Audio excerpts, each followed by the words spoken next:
Police FC yanganyije na Musanze FC igitego kimwe kuri kimwe mu mukino w'umunsi wa 9 wa shampiyona wabereye kuri Kigali Pele.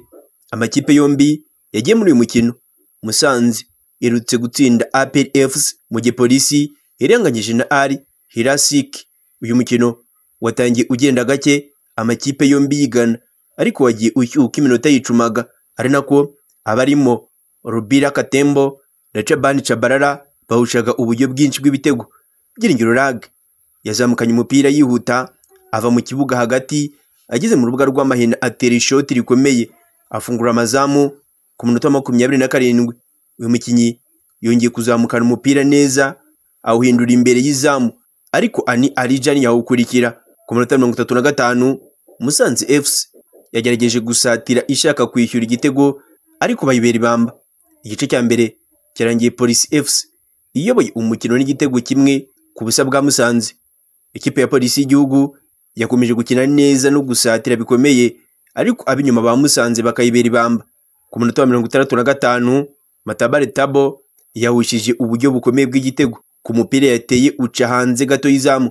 Iyi kipe yo mu majyaruguru yakomeje gusatira ishaka kwishyura igitego, ariko umunyezamu Rukundo Onesme ayibera ibamba.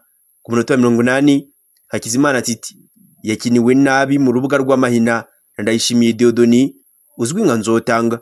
Umusifuzi Umutoni Aline avuga ko nakosa ryabaye, mu gihe abo mu ikipe ya Musanze bose bagaragazaga ko ari penalty.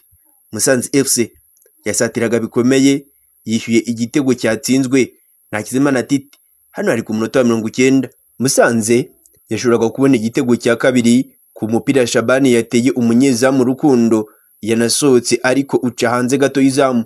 Umukino warangiye Police FC inganyije na Musanze FC igitego kimwe kuri kimwe. Indi mikino yabaye uyu munsi, Marine FC yatsindiye Bugesera FC iwabo ibitego 2 ku busa. Kuri Police FC yakomeje kwicara ku mwanya wa mbere n'amanota 22, ikurikiwe na Gasogi United irusha amanota 4. Musanze iri ku mwanya wa gatatu ifite amanota 13. APR cyangwa APR FC ni ya 4 ifite amanota 15 inganya na Marine FC, mu gihe Rayon Sport ifite amanota 18 ku mwanya wa gatandatu. Musanze FC izasura mu kibuga ku wa gatanu yasuye Rayon Sport, mu gihe Police FC izakira na APR FC ku wa gatandatu tariki 6 Ukuboza umwaka wa 2025.